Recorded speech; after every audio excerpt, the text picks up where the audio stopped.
Walang kawala sa batas ang isang babae matapos itong magpositibo sa illegal na droga sa ikinasang bypass operation sa Zamboanga del Norte.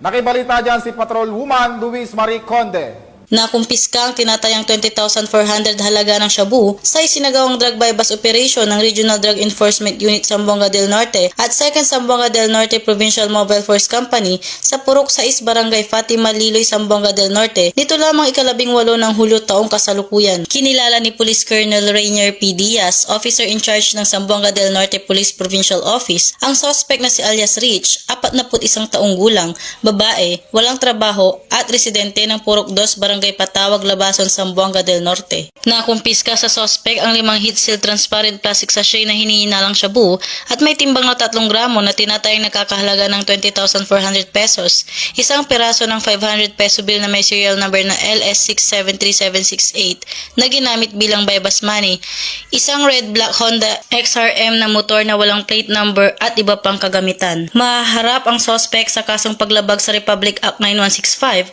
o Comprehensive Dangerous Drugs Act of 2002 kapag ito ay napatunayang nagkasala. Ang mga nakumpiskang ebidensya ay nasa kustudiya ng Zamboanga del Norte Provincial Forensic Unit para sa agarang pagsusuri, samantalang ang suspect ay dinala sa Liloy MPS para sa dokumentasyon at tamang disposisyon. Patunay lamang na ang pambansang pulisya ng Pilipinas, katuwang ang ibang ahensya ng pamahalaan, ay hindi nagpapabaya sa kanilang sinumpang tungkulin na huliin ang mga taong tiwalag sa batas, mapanatiling ligtas ang komunidad at ipatupad ang kapayapaan ng bansa para sa umuunlad na bagong Pilipinas. Mula dito sa Zamboanga Peninsula, ako ang inyong PNN correspondent, Patrolwoman Luis Marie Conde. Alagad ng batas, tagataguyod ng Balitang Pulis.